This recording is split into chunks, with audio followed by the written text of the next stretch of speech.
Hello students, welcome to my the learning channel. Today I discuss a vital video for class 12 subject geography fourth semester. এই fourth semester আজকে তোমাদের সামনে share করব কোন বই থেকে? এই বই থেকে, ঠিক দ্বাদশ শ্রেণী আধুনিক ভূগোল ফোর্থ সেমিস্টার সমরেন্দ্রনাথ মোদক। ঠিক এই বই থেকে শেয়ার করার কারণটা কি জানো?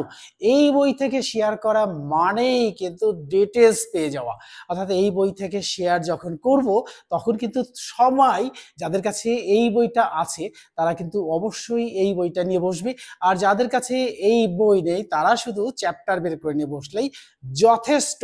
তাই আমি বলবো যে আজকের এই আলোচনা থেকে তোমরা কিন্তু ফোর্থ সেমিস্টারের কিন্তু কোশ্চেন পেপারটা কিন্তু এখান থেকেই পেয়ে যাবে, আর যে কোশ্চেনগুলো কিন্তু তোমাদের ফোর্থ সেমিস্টারের জন্য কিন্তু খুবই গুরুত্বপূর্ণ ভূমিকা পালন করবে। তাহলে চলো আমরা শুরু করব। এই শুরুতেই আমি বলবো যে এখানে কিন্তু সব কটা, অর্থাৎ এখানে সব কটাই তোমাদের পড়তে হবে।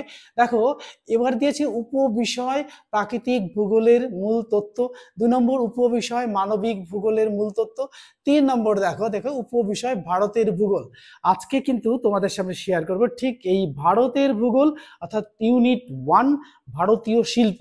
এখান থেকেই কিন্তু আলোচনা করব।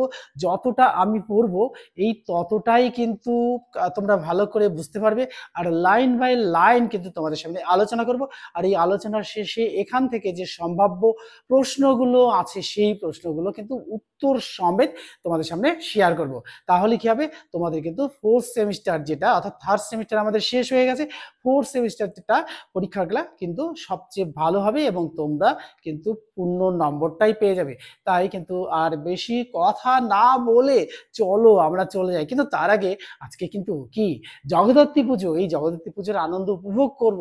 তার সাথে সাথে কি করব, তার সাথে সাথে কিন্তু একটু পড়াশোনাও করব, যাতে আমাদের ফোর্থ সেমিস্টার পরীক্ষাটা খুব সুন্দর হয়। তাহলে চলো আমরা শুরু করি।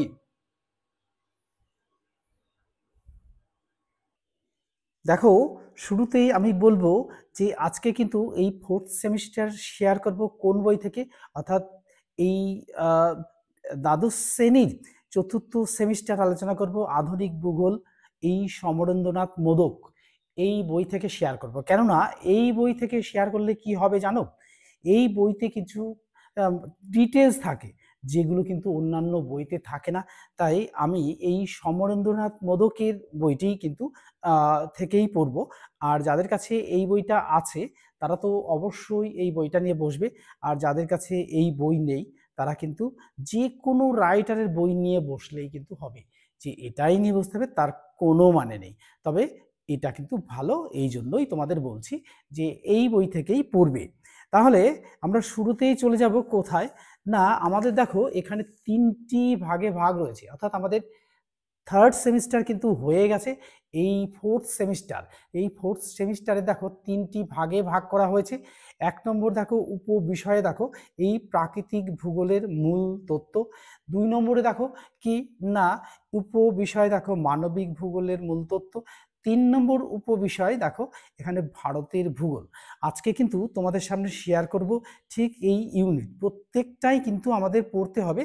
তবে দেখো এখান থেকে আমরা উপর থেকে শুরু না করে আমরা এখানে চলে যাচ্ছি, এই পার্টের পরে এ পার্ট, এই পার্টের পরে এ পার্ট, বা তার আগে এটা পার্টও করতে পারি। তো এই 3টে পার্ট থেকে অল্টারনেট করে কিন্তু আজকে তোমাদের কাছে পড়বো বা তোমাদের পড়ে শোনাবো।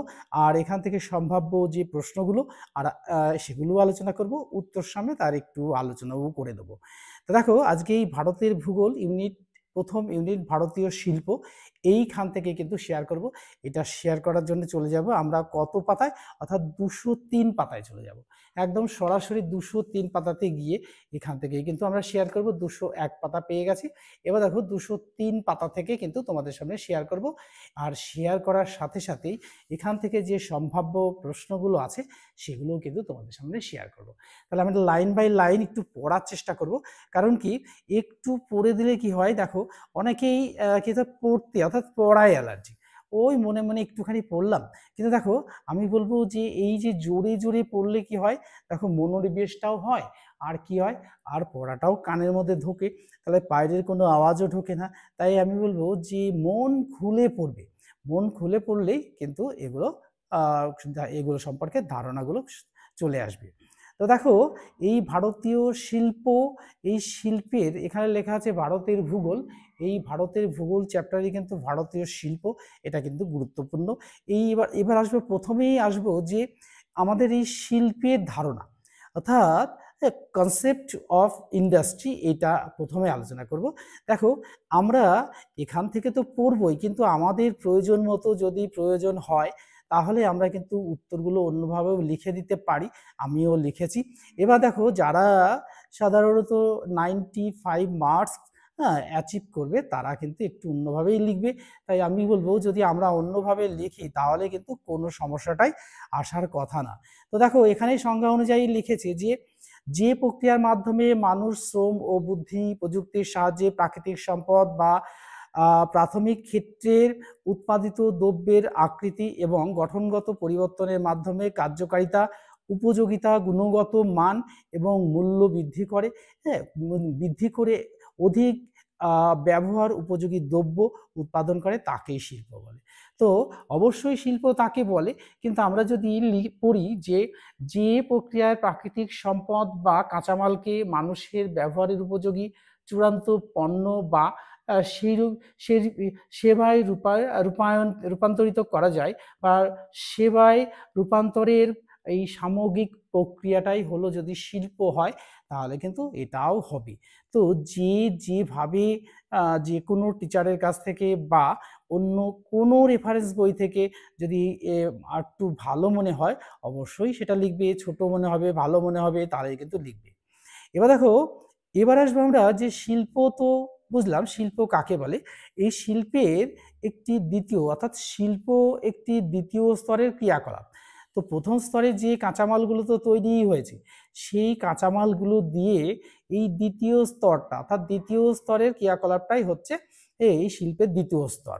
তাহলে এই বাণিজ্যিক প্রয়োজনে বৃহৎ কলকারখানায় বিপুল সংখ্যক শ্রমিকের কায়িক শ্রম এবং নানান যন্ত্রপাতি এ দ্বারা শিল্পজাত দ্রব্য উৎপাদন হওয়ায় এই শিল্পকে এই শ্রমশিল্প বা যন্ত্রশিল্প বলে। তাহলে দেখো শ্রমশিল্প থেকে যন্ত্রশিল্প, আর এখানে শিল্প কাকে বলে এটা কিন্তু ভেরি ভেরি ইম্পর্টেন্ট।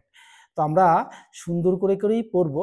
তো দেখো এই যন্ত্রশিল্প বলে, দেখো এই লৌহ ইস্পাত শিল্প, পাট শিল্প, কাগজ শিল্প, যে স্থানে শিল্প, দেখো এখানে একটা কোশ্চেন লুকিয়ে রয়েছে যে যে স্থানে শিল্প কর্ম সম্পন্ন হয় তাকে এই কারখানায় বা শিল্প কেন্দ্র বলে, অর্থাৎ কারখানা বা শিল্প কেন্দ্র বলে।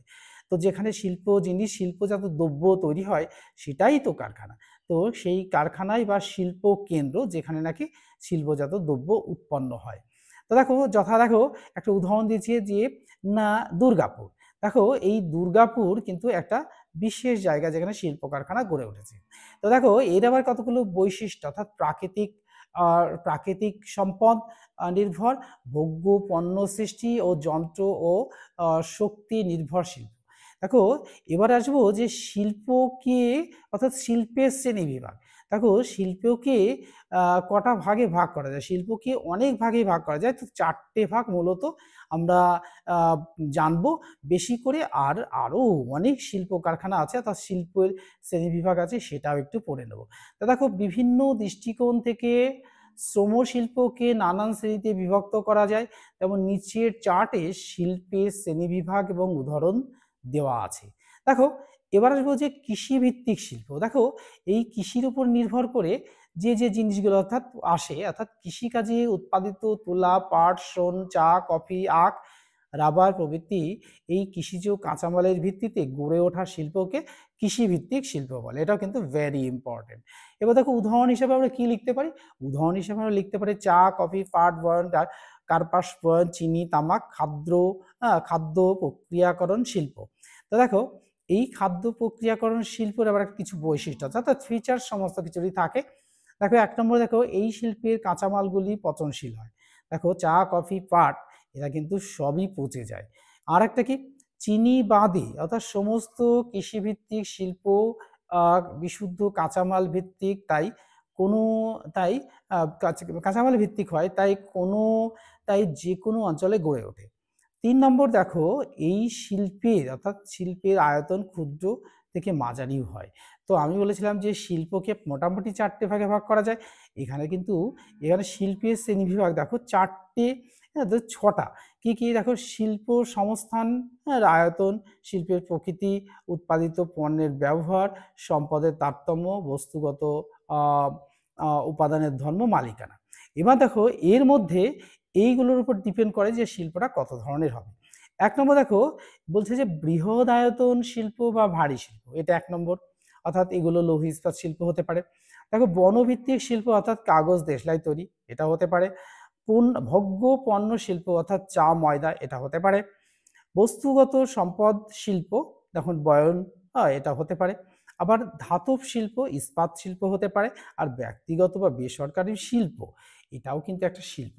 তো দেখো এর মধ্যে সবচেয়ে বড় দেখো এই যে টিস্কো, বাজাজ অটো, এরা কিন্তু এই যে অনেক বড় বড় শিল্প কারখানা, অর্থাৎ ব্যক্তিগত শিল্প হোক, কিন্তু এটা খুব বড় বড়।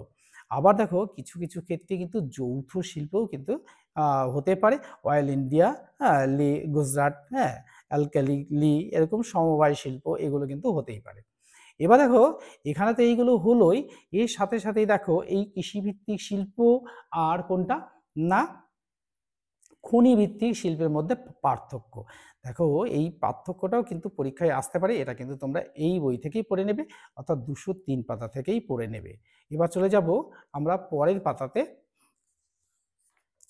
পরের পাতাতে দেখো, পরের পাতা গিয়ে দেখো এই খাদ্য প্রক্রিয়াকরণ ফুড প্রসেসিং ইন্ডাস্ট্রি। দেখো এই ফুড প্রসেসিং ইন্ডাস্ট্রিটা কিভাবে গড়ে ওঠে এটা সম্পর্কে একটু জানতে হবে। দেখো সংজ্ঞা হিসাবে কি পাবো, যে শিল্পে কৃষিকাজ, মাছ চাষ, পশুপালন থেকে উন্নত বা উদ্ভূত খাদ্যদ্রব্য সরাসরি খাওয়ার উপযুক্ত হয় বা আংশিক অথবা সম্পূর্ণরূপে রান্না করা খাবার তৈরি হয় এবং গুণমান বজায় রাখতে মোড়কজাত বা হিমায়িত করা হয়, তাকেই খাদ্য প্রক্রিয়াকরণ বলে। তাহলে খাদ্য প্রক্রিয়াকরণটা আমরা একটু জানলাম। এবার আসবো আমরা এই খাদ্য প্রক্রিয়াকরণে কিন্তু কিছু ফিচার্স থাকে, সেই ফিচার্সগুলো একটু আলোচনা করবো। দেখো বৈশিষ্ট্য, এটি একটি কৃষিভিত্তিক ভোগ্যপণ্য শিল্প। ২ নম্বর, এটি সাম্প্রতিককালে গড়ে ওঠা একটি উদীয়মান শিল্প। এবার শ্রেণী বিভাগ, দেখো এই উপযোগিতা এবং গ্রহণযোগ্যতার ভিত্তিতে খাদ্য প্রক্রিয়াকরণ শিল্প প্রধানত কত প্রকার? ৩ প্রকার, অর্থাৎ প্রথম, দ্বিতীয়, তৃতীয় স্তর। এটাও কিন্তু ভেরি ইম্পর্টেন্ট। এই প্রথম স্তরে দেখো কি করতে হয়। প্রথম স্তরে খাদ্য প্রক্রিয়াকরণ শিল্প, এই শিল্পে মূল খাদ্যদ্রব্যকে পরিষ্কার করা, চূর্ণ করা, মোড়কজাত করা এবং চালকল, হ্যাঁ, চালকল, গমকল, ডালকল, দুধ এবং ডেয়ারি, এটা কিন্তু উদাহরণ। দ্বিতীয় স্তরে দেখো, দ্বিতীয় স্তরের খাদ্য প্রক্রিয়াকরণ শিল্প, এতে এই খাদ্যদ্রব্য ভোগকারী অর্থাৎ যারা নেয় আর আমরা যারা কিনি, এই ভোগকারী রান্নাঘরে যাওয়ার পূর্বে মূল্য অর্থাৎ মূল খাদ্যদ্রব্যের পরিবর্তন এবং গুণগত মানোন্নয়ন করতে হবে। যেমন মাছ প্রক্রিয়াকরণ, মাংস উৎপাদন, ফল প্রক্রিয়াকরণ, পানীয়, হালকা পানীয়, ফাস্টফুড, স্ন্যাক্স ফুড শিল্প, এগুলো কিন্তু এই দ্বিতীয় স্তরের খাদ্য প্রক্রিয়াকরণ। এবার ৩ নম্বর স্তরে যেটা হয় সেটা হচ্ছে দেখো এই স্তরে শিল্পে সরাসরি খাওয়ার যোগ্য উচ্চ মূল্যের খাদ্যদ্রব্য তৈরি করা হয়, যথা যেমন charcoal, ice cream, bakery, sauce, jam, jelly, মদ, মিষ্টি শিল্প ইত্যাদি। এটা কিন্তু ভেরি ইম্পর্ট্যান্ট। এবার আসবো আমরা খোয়াতে, দেখো বিভিন্ন উৎপাদন ক্ষেত্রের সঙ্গে সম্পর্কের ভিত্তিতে খাদ্য প্রক্রিয়াকরণ শিল্প ৬ ধরনের। কি কি দেখো, এই ৬ ধরনের দেখো খাদ্য প্রক্রিয়াকরণের সঙ্গে সম্পর্কের ভিত্তিতে খাদ্য প্রক্রিয়া কিন্তু ৬ প্রকার। ১ নম্বর দেখো এই কৃষিভিত্তিক খাদ্য প্রক্রিয়াকরণ। এবার দেখো এগুলো কি কি না, চাল, আটা, সুজি, ওট, পশুখাদ্য, ভোজ্য তেল, চিড়ে, মুড়ি, বেসন, চানাচুর, বিস্কিট, পাঁপড়, ছাতু ইত্যাদি, এই দানা শস্য খাদ্য প্রক্রিয়াকরণ কিন্তু এটা ১ নম্বর। ২ নম্বর দেখো এই মাছ ভিত্তিক খাদ্য প্রক্রিয়াকরণ শিল্প, মাছ কেটে ও পরিষ্কার করে শুটকি বা কৌটোজাত মাছ প্রক্রিয়াকরণ শিল্প।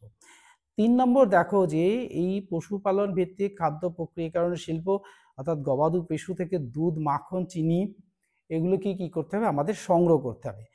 চিনি, চিজ, পনির, ঘি, দই, মিষ্টি, পনির তৈরি ডেয়ারি শিল্প। এবার দেখো এর মধ্যে একটা কিছু কিছু ভাগ দিয়েছে, খতে দিয়েছে পোলট্রি, ছাগল, ভেড়া, গরু, শূকর থেকে মাংস, সসেজ, বেকন, সসেস, বেকন, হাম উৎপাদন, মাংস প্রক্রিয়াকরণ শিল্পের মধ্যে পড়ে। এবার চলে যাব আমরা 4 নম্বরে। দেখো এই 4 নম্বরে দেখো মিশ্র ক্ষেত্র, অর্থাৎ মিশ্র ক্ষেত্র ভিত্তিক খাদ্য প্রক্রিয়াকরণ শিল্প, জুস, পানীয় জল, সোডা জল, কোল্ড ড্রিঙ্কস তৈরি হালকা পানীয় শিল্প। এর মধ্যে অ্যালকোহল থাকবে, হরলিক্স থাকবে, সুস্বাদু মিষ্টি থাকবে, সস, চিকেন থাকবে, ফাস্ট ফুড থাকবে। এবার আসবো আমরা কোনটায় না হিমায়ন ভিত্তিক খাদ্য প্রক্রিয়াকরণ। এই হিমায়ন ভিত্তিক খাদ্য প্রক্রিয়াকরণ শিল্প এটা আবার কি? দেখো মালাই, এই ক্যাডবেরি, ম্যাঙ্গো, কাজু বার ইত্যাদি তৈরির আইসক্রিম শিল্প, অর্থাৎ আইসক্রিম শিল্প। দেখো এই ফ্রোজেন কড়াইশুঁটি, চিংড়ি তৈরিতে হিমায়িত খাদ্য ও শিল্প কিন্তু এটা একটা উদাহরণ। এবার আসবো যে মোড়কজাত মোড়কজাত খাদ্যকরণ মোড়কজাতকরণ খাদ্য প্রক্রিয়াকরণ শিল্প, অর্থাৎ চিপস, হ্যাঁ, ঝুরি, চানাচুর, চকোলেট, বিস্কিট ইত্যাদি মোড়কজাত খাদ্য শিল্প। অর্থাৎ খাদ্যটাকে যেভাবে এই যে মোড়ক থাকে তার উপর মোড়ায় থাকে।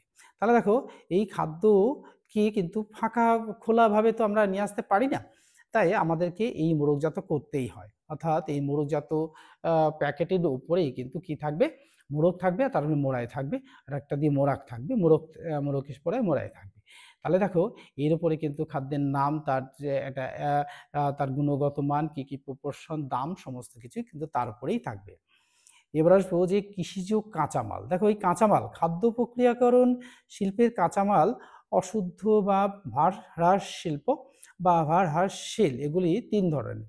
অর্থাৎ কৃষিজ কাঁচামাল, এই কৃষিজ কাঁচামাল অর্থাৎ কৃষিজাত থেকে উদ্ভূত এগুলি 3 প্রকার: ধান, গম, ভুট্টা, মিলেট, ছোলা, তৈলবীজ ইত্যাদি, দানা শস্য, বিভিন্ন প্রকার শাকসবজি, বিভিন্ন ধরনের টক মিষ্টি ফল ইত্যাদি। এবার এই পশুজ খাদ্য, মানে পশুজ কাঁচামাল, অর্থাৎ পশুর কাছ থেকে আমরা কি কি কাঁচামাল পেয়ে থাকি সেটা। দেখো এই পশুপালন থেকে প্রাপ্ত হাঁস, মুরগির ডিম, মাংস, গরু, ছাগল ও মহিষের মাংস, দুধ, মৌমাছি থেকে মধু। দেখো এখানে সমস্ত খাবারটাই কিন্তু কোনো না কোনো মানুষ কিন্তু খায়, সব খাদ্যটাই কিন্তু সবকটাই কিন্তু খাদ্য। তো যারা যে এখানে কিন্তু সেই কথাটা বলা ভালো যে আমরা বারবারই পড়ছি যে গরু, ছাগল, মহিষের মাংস। হ্যাঁ, পৃথিবীর বিভিন্ন দেশেই কিন্তু এই গরু, ছাগলের মাংস খায়, এটা কিন্তু কোনো দোষের নয়। অর্থাৎ আমরা হিন্দু ধর্মই হই, আমরা মুসলিমই হই, সবার জন্য। অর্থাৎ খাদ্য প্রক্রিয়াকরণ, খাদ্যের মধ্যে এগুলো কিন্তু পড়বেই। অর্থাৎ পৃথিবীব্যাপী সমস্ত দেশের মানুষ একই রকম খাদ্য খেতে পারে না, অর্থাৎ তাদের এটা খাওয়া চলে না, তাই বিভিন্ন জাতের মানুষ বিভিন্ন রকম খাদ্যগুলো খায়। এবার আসবো যে এই জলজ কাঁচামাল। এই জলজ কাঁচামালটা আবার কি? অর্থাৎ পুকুর, খাল, বিল, খাড়ি, জলজ প্রাণী প্রতিপালন করে প্রাপ্ত মাছ, চিংড়ি, কাঁকড়া, স্কুইড ইত্যাদি সংগ্রহ করতে হবে। এবার দেখো এর মধ্যেও আরো কিছু জিনিস আছে। দেখো যে জেনে রাখো এই বইটার মধ্যে দেখো বিশুদ্ধ কাঁচামাল, অর্থাৎ এই পিওর র মেটেরিয়ালস, এটা আবার কি? অর্থাৎ যেসব কাঁচামালের ওজন তা ওজন ও তা থেকে উৎপন্ন শিল্পদ্রব্যের ওজন সমান থাকে, তাকেই এই বিশুদ্ধ কাঁচামাল বলে। উদাহরণ তুলা, পাট, রেশম ইত্যাদি। এর আবার কিছু ফিচার্সও থাকে। দেখো অত দূরে আমরা যাব না, ফিচার্সগুলো আমরা একটা দুটো পড়ে নেব। যে ফিচার্সগুলোর মধ্যে 1 নম্বর দেখো এই কাঁচামালের পণ্যসূচক 1 বা 1 এর এরকম। তো এবার আসবো যে বিশুদ্ধ কাঁচামাল, অর্থাৎ মেইন পয়েন্টসগুলো কিন্তু আমি তোমাদের সাথে শেয়ার করব, তাহলে কিন্তু তোমাদের পড়তে সুবিধা হবে, ইন্টারেস্টটা গ্রো হবে। আর যদি একই জিনিস নিয়ে বারংবার কিন্তু বলা হয়, তাহলে কিন্তু সেই ইন্টারেস্টটা গ্রোটা বন্ধ হয়ে যাবে। সেই জন্য যে আমাদের পড়ার মধ্যে যাতে ইন্টারেস্ট থাকে, যে যেগুলো জানতেই হবে তা না জানলে কিন্তু হয় না। এবার আসবো যে অবিশুদ্ধ বা অশুদ্ধ কাঁচামাল, অর্থাৎ ইমপিওর র মেটেরিয়াল, সেটা আবার কি? অর্থাৎ দেখো সংজ্ঞাটা এমনভাবে দিতে পারো, অর্থাৎ সংজ্ঞা মানেই কাকে বলে? যেসব কাঁচামালের ওজন অপেক্ষা তা থেকে উৎপন্ন শিল্পদ্রব্যের ওজন কম হয়, তাদেরই এই অশুদ্ধ কাঁচামাল বলে। তাহলে এই অশুদ্ধ কাঁচামাল আর শুদ্ধ কাঁচামাল এটা কিন্তু ভেরি ইম্পর্ট্যান্ট। এবার আসবো এখানে আরেকটা কোশ্চেন উকি দিচ্ছে, যেটা হচ্ছে এই বিশুদ্ধ আর অশুদ্ধ কাঁচামালের মধ্যে পার্থক্য। এই পার্থক্যগুলোর মধ্যে দেখো ওজনের দিক থেকে, পণ্যসূচক থেকে, শিল্পের থেকে, অবস্থান সংখ্যা এবং উদাহরণ কি কি হতে পারে। এদিকে বিশুদ্ধ আর এদিকে হচ্ছে অশুদ্ধ কাঁচামাল। হ্যাঁ, বিশুদ্ধ কাঁচামাল, অশুদ্ধ কাঁচামাল। তবে একটা দেখো কিরকম উদাহরণ হিসাবে দেখলেই বুঝতে পারবে যে বিশুদ্ধ কাঁচামাল অর্থাৎ তুলো, পাট, পশম, রেশম ইত্যাদি। এটা কিন্তু আমরা ভালো করে পড়বো। দেখো এই উদাহরণ থেকে আমি বলেছি যে উদাহরণ থেকেই বুঝে যাব যে এর কি কি ফিচার্সগুলো থাকতে পারে। এই বিশুদ্ধ কাঁচামালের মধ্যে যদি আমরা তুলো, পাট, পশম, রেশম এটাকে পাই, তাহলে দেখো আমরা তুলোর মধ্যে কিন্তু পাট মেশাতে পারবো না, ধরা পড়ে যাব। আর পশমের মধ্যে রেশম মেশাতে পারবো না, এটাও কিন্তু একটা ব্যয় সাপেক্ষ হয়ে যাবে। আবার এদিকে দেখো লোহা, তামা, বক্সাইড, হ্যাঁ, ডলোমাইট, আখ, চা ইত্যাদি। তো এর কারোর সঙ্গে কারোটা মেশাতে পারবো না, সমস্তটাই কিন্তু আলাদা আলাদা। এবার দেখো আমরা আসবো যে এবার আসবো আমরা এই শিকড় আলগা শিল্প। দেখো কিছু কিছু শিল্প অশুদ্ধ বিশুদ্ধ বুঝলাম। এবার আসবো যে শিকড় আলগা শিল্প। এবার কি ধরনের শিল্প দেখো, এবার দেখো এই ফুটলেস ইন্ডাস্ট্রি, এই সংজ্ঞাটা কিভাবে আসতে পারে।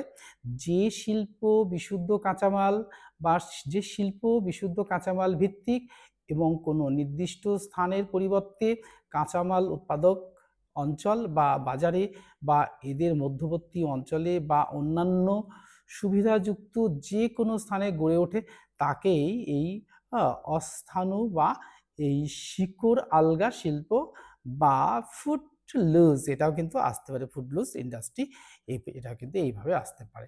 2 নম্বরের মধ্যে দিতে পারে, হ্যাঁ 1 নম্বর অর্থাৎ ফিল-আপেও দিতে পারে। উদাহরণ হিসেবে পাবো যে পশ্চিমবঙ্গের পাট শিল্প, মহারাষ্ট্রের গুজরাট বস্ত্রশিল্প, এর কিন্তু বৈশিষ্ট্য, এর কিন্তু উদাহরণ।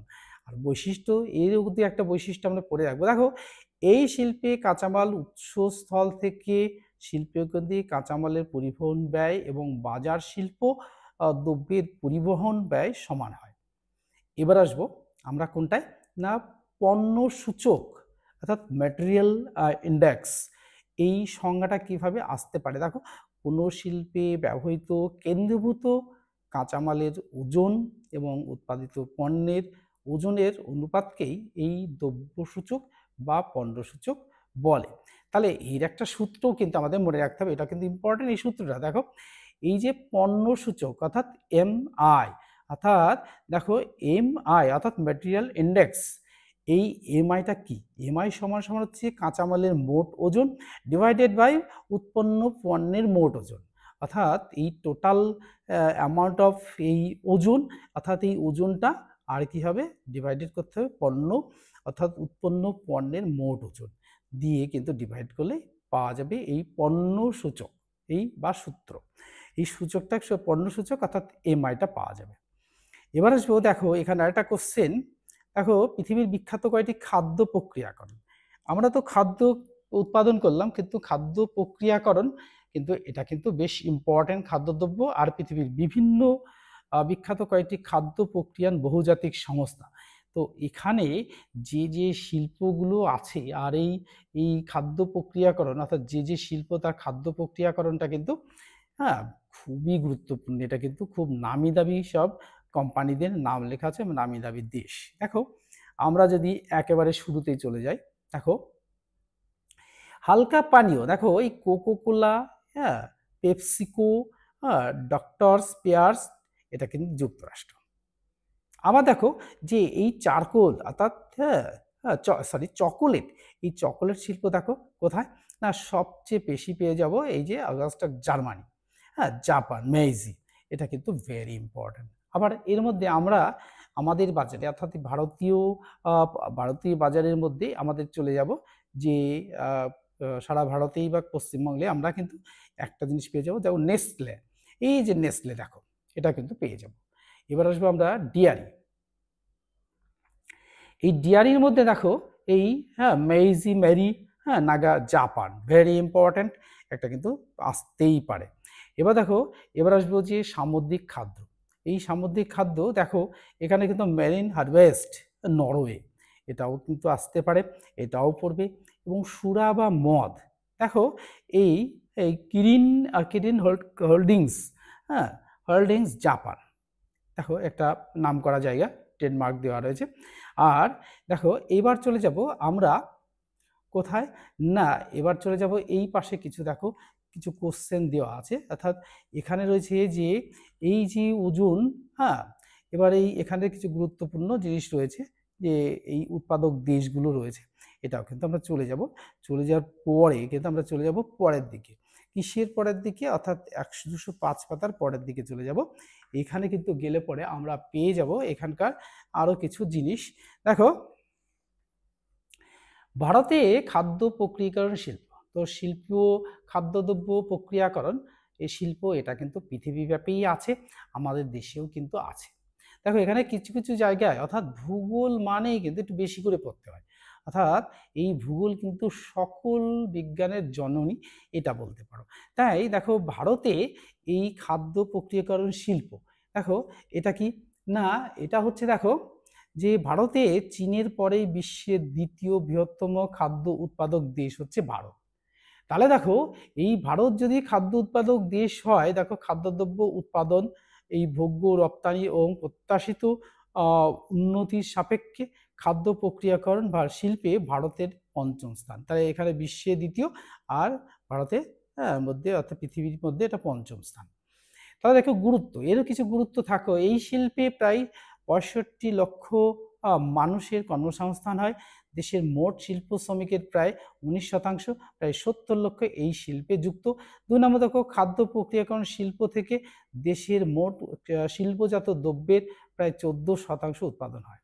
3 নম্বর দেখো কি, দেশের মোট অভ্যন্তরীণ উৎপাদন প্রায় 5.5% এই শিল্প থেকে আসে, আর এই শিল্পটির বার্ষিক বৃদ্ধি হার 11.18%। 4 নম্বরে দেখো, এই 4 নম্বরে রয়েছে যে বর্তমানে দেশের জাতীয় আয়ের 1.5% এই শিল্প থেকেই উদ্ভূত হয়। হ্যাঁ, 5 নম্বর দেখো এই শিল্পে উৎপাদিত আচার, চাটনি, ফলের রস, কৌটোজাত ফল, সবজি মধ্যপ্রাচ্যের বিভিন্ন দেশে এবং উন্নত দেশগুলিতে কিন্তু রপ্তানি হয়, যা থেকে 2020 থেকে 21 সালে দেখো এই 49,880 লক্ষ মার্কিন ডলার আয় হয়েছে। তাহলে ভাবতে পারছো যে $1 সমান সমান, জানো তো কত, সে তার উপরে ডিপেন্ড করবে যে এই লক্ষ মার্কিন ডলার, তাহলে বুঝতেই পারছো যে কত টাকা। এবার উৎপাদক অঞ্চল, দেখো এই উৎপাদক অঞ্চলের মধ্যে দেখো মূলধন, লগ্নির পরিমাণ, শ্রমিক সংখ্যা, উৎপন্ন দ্রব্যের বৈচিত্র্য এবং পরিমাণ, রপ্তানির পরিমাণের ভিত্তিতে ভারতের 3টি খাদ্য প্রক্রিয়াকরণ শিল্প অঞ্চলে ভাগ করা হয়েছে। অর্থাৎ শিল্প প্রক্রিয়াকরণ কিন্তু একটা বড় জায়গা লাগে, বড় সংস্থা লাগে, অর্থাৎ এটা কিন্তু খুব ছোট নয়, তাই এটাকে 3টি ভাগে ভাগ করা হয়েছে। এক দেখো অগ্রণী অঞ্চল, অর্থাৎ এই দক্ষিণ ও পশ্চিমে ভারতের গুজরাট, কর্ণাটক, মহারাষ্ট্র, অন্ধ্রপ্রদেশ, কেরল এবং উত্তর পশ্চিম ভারতের হরিয়ানা, উত্তরপ্রদেশ এবং পাঞ্জাব সবচেয়ে বেশি উন্নত, এটা কোনটা, অগ্রণী অঞ্চল।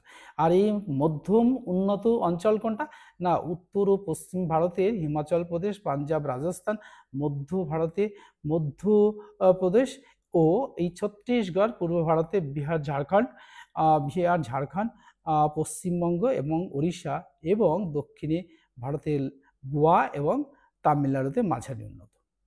আর একটা হচ্ছে যে অনুন্নত অঞ্চল, এই উত্তর ও দক্ষিণ, উত্তর পূর্ব অঞ্চলে জম্মু এবং কাশ্মীর, উত্তরাখণ্ড, সিকিম, অসমে খুব অল্প প্রসার লাভ করেছে।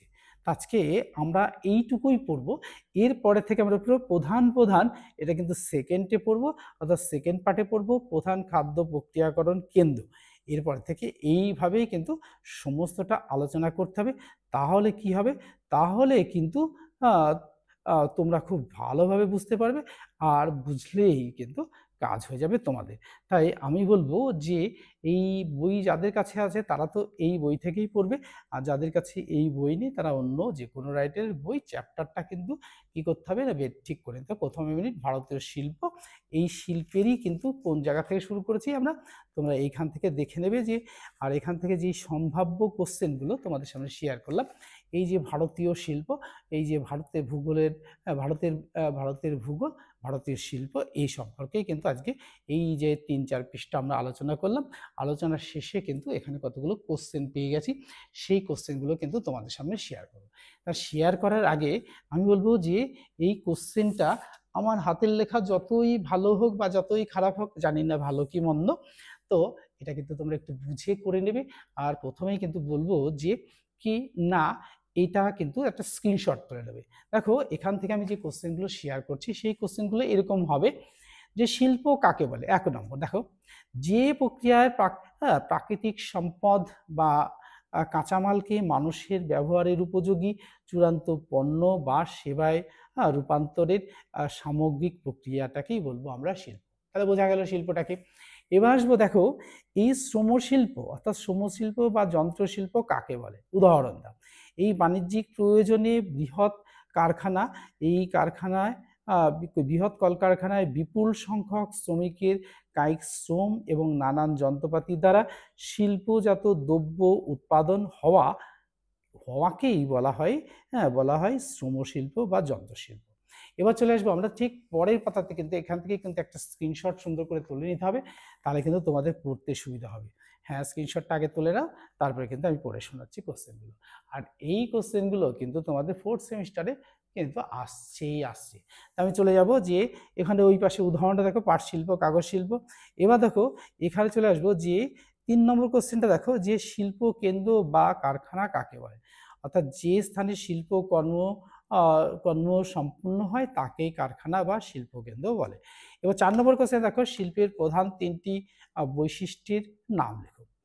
১ নম্বর দেখো, প্রাকৃতিক সম্পদ নির্ভর। ২ নম্বর ভোগ্যপণ্য সৃষ্টি। ৩ নম্বর যন্ত্র ও শক্তি নির্ভর। ৫ নম্বর দেখো, শিল্পকে কয়টি ভাগে ভাগ করা যায়, কি কি? দেখো প্রধানত ৪ প্রকার, তবে এই বই অনুযায়ী অর্থাৎ according to your class and books অনুযায়ী শিল্পকে আমরা ৬টা ভাগে ভাগ করতে পারি। কি কি? ১ নম্বরে দেখো ভারী শিল্প, ২ নম্বর এই বন ভিত্তিক শিল্প, ৩ নম্বর ভোগ্যপণ্য শিল্প, ৪ নম্বর বস্তুগত সম্পদ শিল্প, ৫ নম্বর ধাতব শিল্প, আর ৬ নম্বর ব্যক্তিগত বা বেসরকারি শিল্প। এটা কিন্তু আমরা এই পাতাতে কিন্তু হয়ে গেল। এবার চলে যাবো ৫ নম্বর পরের পাতাতে চলে যাব। দেখো পরের পাতাতে কিন্তু একটা স্ক্রিনশট ওরকমভাবে তুলে নিতে হবে, তাহলে কিন্তু তোমাদের পড়তে সুবিধা হবে, আর তাহলে কিন্তু তোমরা সাকসেস পাবে। তো এখান থেকে একটা স্ক্রিনশট তুলে নাও। এবার চলে আসবো যে ৬ নম্বর কোশ্চেন দেখো, টিসকো এর পুরো নাম কি, অর্থাৎ tata iron and steel company. ৭ নম্বর দেখো, যে দুটি ব্যক্তিগত শিল্পের নাম লেখো, টিসকো অ্যান্ড কি